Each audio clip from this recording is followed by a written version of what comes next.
Hello good evening everyone, my name is Ankita and welcome to the YouTube channel of judiciary gold.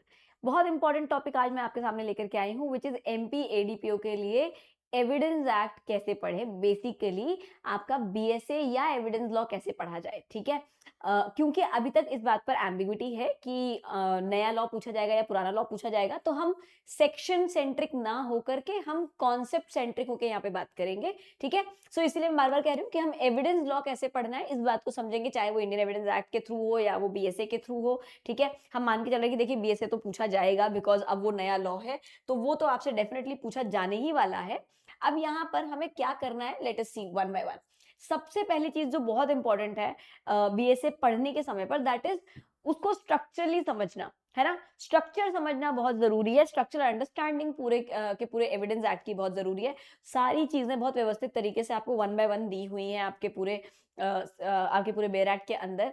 Now what things are important, तो सबसे पहले हम बात करेंगे यहाँ पे आपके relevancy of facts, ठीक है। relevancy of facts is very very important over here. Then comes admission, confession, statement by persons who cannot be called as witness, opinion of third person, character evidences, proof oral हो चाहे documentary हो चाहे electronic evidence हो, burden of proof, estoppel, witness presumption. These are few topics which are very important when we come to understand the evidence law. तो इन सारे topics के ऊपर आपका grip जो है वो बहुत अच्छा होना चाहिए यहाँ पर। एंड इस यही आपको बेसिकली हेल्प करेगा पूरी की पूरी चीज समझने में।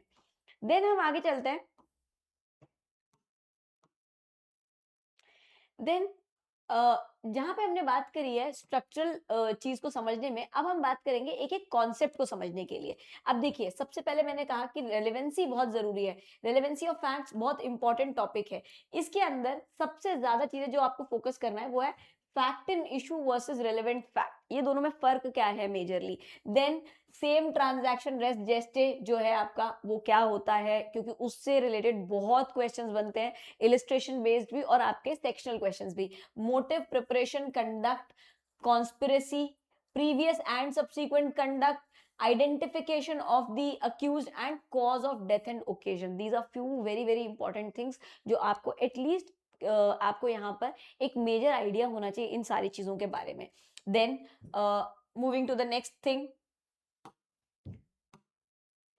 एडमिशन एंड कन्फेशन के अंदर क्या चीज जरूरी है, as I have written already कि इट्स एक्सट्रीमली इंपॉर्टेंट, बहुत ज्यादा बार पूछी जाने वाली चीज है ये। एडमिशन वर्सेस कन्फेशन, दोनों के बीच का डिफरेंस क्या है, दोनों टॉपिक्स अपने आप इंडिविजुअली क्या है। Judicial versus extra judicial confession, police confession, आपका डिस्कवरी स्टेटमेंट, कन्फेशन बाय को अक्यूज, रिट्रैक्टेड कन्फेशन क्या है, and when confession becomes admissible. These are few things which are very important for you to understand to understand the concept of admission and confession, दोनों का फर्क क्या है, इनकी importance क्या है, कौन से तरह के एडमिशंस हैं जो आपके बहुत ज्यादा इंपॉर्टेंट हो जाते हैं केस के लिए, और कौन से ऐसे एडमिशंस हैं जो आपके केस के एडमिसिबिलिटी को इम्पैक्ट नहीं करते हैं या केस में एडमिसिबल नहीं होते हैं। Dying declaration, another very important topic. यहाँ पे आपको कौन रिकॉर्ड करेगा डाइंग डिक्लेरेशन, मैजिस्ट्रेट नेसेसरी है क्या, कन्विक्शन इसके बेसिस पे मिल सकता है नहीं मिल सकता है, multiple dying declaration, oral dying declaration, ये सारी चीजें आपकी बहुत ज्यादा इंपॉर्टेंट है। इससे संबंधित केसेस भी बहुत इंपॉर्टेंट है, उतना ही इंपॉर्टेंस यहाँ पे आपके केसेस को भी दिया जाता है। देन इलेक्ट्रॉनिक एविडेंस, अब क्योंकि इलेक्ट्रॉनिक एविडेंस के संबंध में बीएसए के अंदर एक पूरा शेड्यूल जोड़ा गया है, तो it has become very very important. And now because electronic evidence इतना ज्यादा चर्चा में है, इतना ज्यादा यूटिलिटी में है इलेक्ट्रॉनिक मोड एंड मीडियम, कि आपका जो इलेक्ट्रॉनिक एविडेंसेस है that also have become a very important part of the procedure.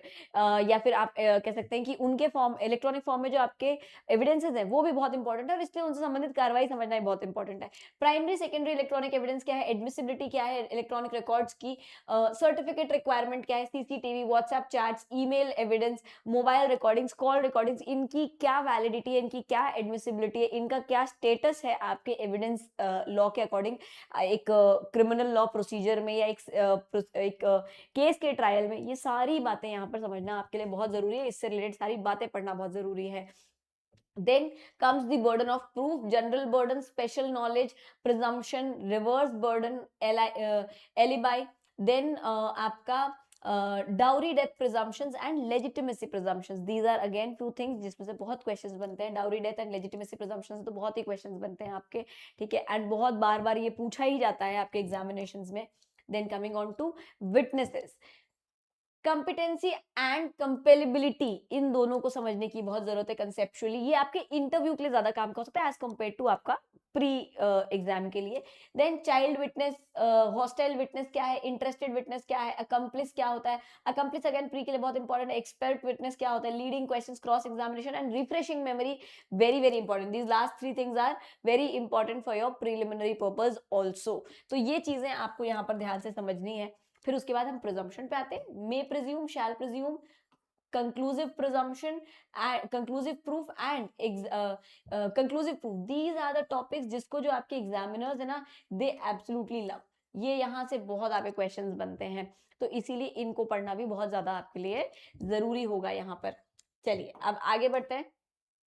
Documentary evidence, public versus private documents क्या है, private primary versus secondary evidences क्या है, सर्टिफाइड कॉपीज क्या है, प्रूफ ऑफ सिग्नेचर कैसे दिया जाएगा, अटेस्टेशन कैसे होता है, क्या होता है, रजिस्टर्ड डॉक्यूमेंट्स क्या है एंड उनकी क्या एडमिसिबिलिटी है. All these things are again very important for your examination.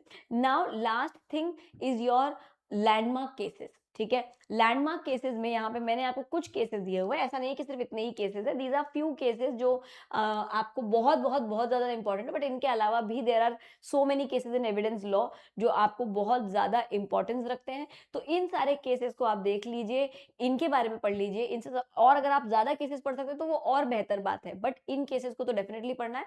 और इनके अलावा जो आपको मैंने कॉन्सेप्ट बताए, उन कॉन्सेप्ट को हमें पक्का पढ़ के चलना है. Then only we can be sure कि हमारा एविडेंस लॉ जो है वो कंप्लीट हो चुका है. सो अगर आप पढ़ चुके हैं ऑलरेडी तो अपना रिवीजन इस लिस्ट के बेसिस पे कर लीजिए. अगर आपने नहीं पढ़ा है तो अपनी प्रिपरेशन इस लिस्ट के अकॉर्डिंग चालू कर दीजिए. ठीक है, आई होप ये वीडियो आप सबके लिए फ्रूटफुल हो.